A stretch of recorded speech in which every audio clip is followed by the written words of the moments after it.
Hello, welcome to a Doctor Who review. So in this video, I am looking back onto season 1 of classic Doctor Who, the very first season that started it off. And now this was a very long season, broadcast from the 23rd of November 1963 to the 12th of September 1964, containing over quite a lot of stories, over 40 odd episodes, I think, because now one of these stories is actually missing and out of the BBC archives, so we cannot have the only way to see it. But the only way that I have actually viewed it is through the Target novelisation, and it's a pretty good book, actually. So season 1. So I'm going to put this on pause because I did a little video to celebrate season 1. So we'll add that in now, so you can actually see the little tubital that I've made for this very first season of Doctor Who. And to be honest with you, I am so glad we had William Hartnell, Caroline Ford, William Russell, and Jacqueline Pearce. Not Jacqueline Pearce. The one that plays Barbara. Hang on. William Russell, Caroline Ford, William Hartnell,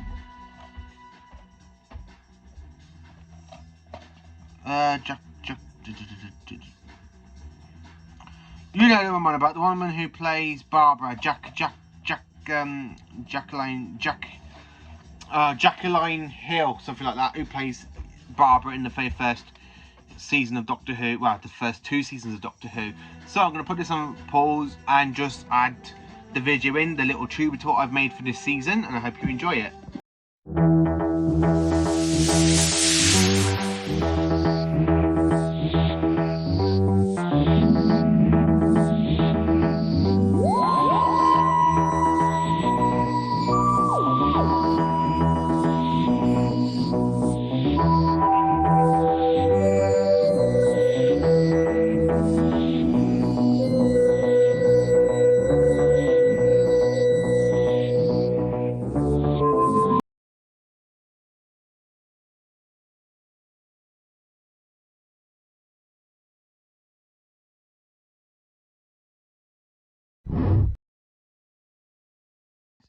So, season 1 broadcast from the 23rd of November all the way up to the 12th of September 1963-1964.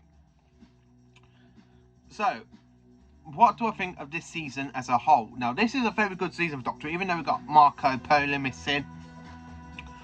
But I actually read the Target novelisation, so in a way I have got the whole of season 1.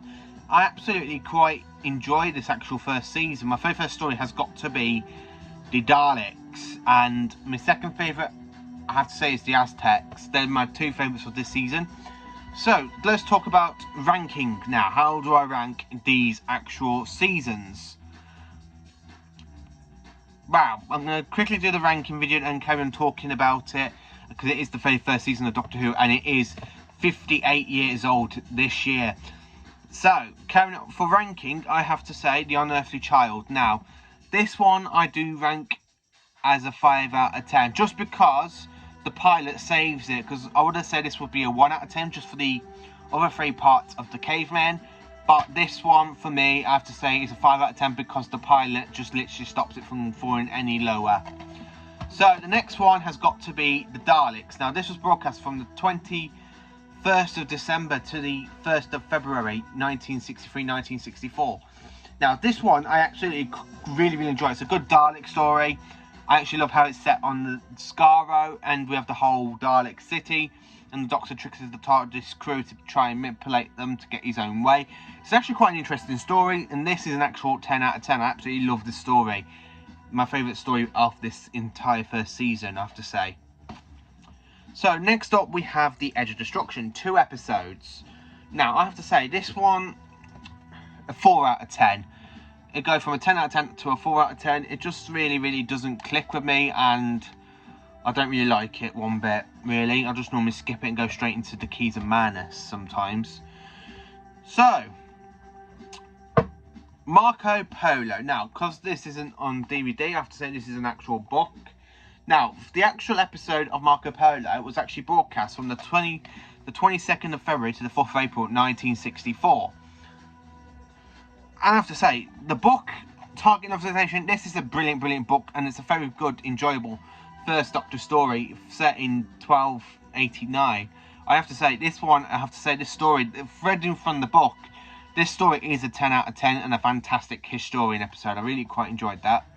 So the next one was broadcast from the 11th of April to the 16th of May 1964, and it is The Key of Menace.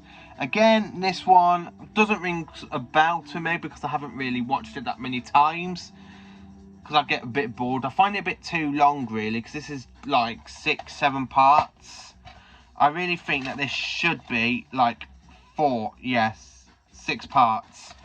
I actually feel like this story should be a 4-part, but it's actually quite enjoyable. It is a bit too long, but it is really enjoyable. For ranking, I have to say this is a 6 out of 10. Yeah. So the next story was actually broadcast from the 23rd of May to the 13th of June 1964, and it is no other than the Aztecs. I absolutely love the Aztecs. This is a proper good historian episode. Again, it's a 4-part.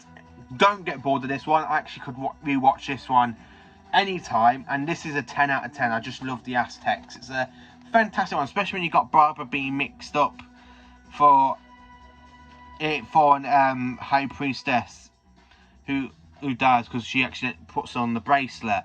And this is set in the 15th century of Mexico, and this is a quite enjoyable little story.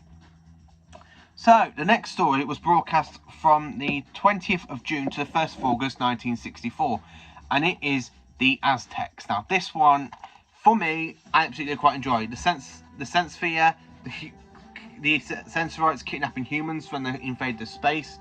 It's actually quite a good interesting story, and especially when the Sensorites pinch the TARDIS's lock off the Doctor. It's really good, and it's really fantastic, and I just absolutely love it. So the next one I have to say is now this one was actually broadcast from the 8th of August to the 12th of September 1964, the last ever story of season 1, and it's The Reign of Terror. Now not all of this story is here. Episodes 4 and 5 have been animated, but I have to say this whole story of The Reign of Terror in the French Revolution is an absolutely fantastic story. Now this one again is a 10 out of 10. I absolutely quite enjoy this story. I can't find a fault with it. It's a good historian episode. Absolutely fantastic. So that's the ranking done. So what do I think about the 31st season of Doctor Who? To be honest with you, I'm glad it actually kind of worked out the way it did, with it coming up to 58 years this year. I mean, we're 2 years away from the 60th. So this season will be 60 years old. And I absolutely have to say, Do You Unearthly Child Part What, like the fifth story, The Unearthly Child, the pilot is absolutely fantastic. Quite enjoyed that. The other episodes, like the 3 parts to the cavemen, are a bit dull and boring, but it's still watchable just for the pilot.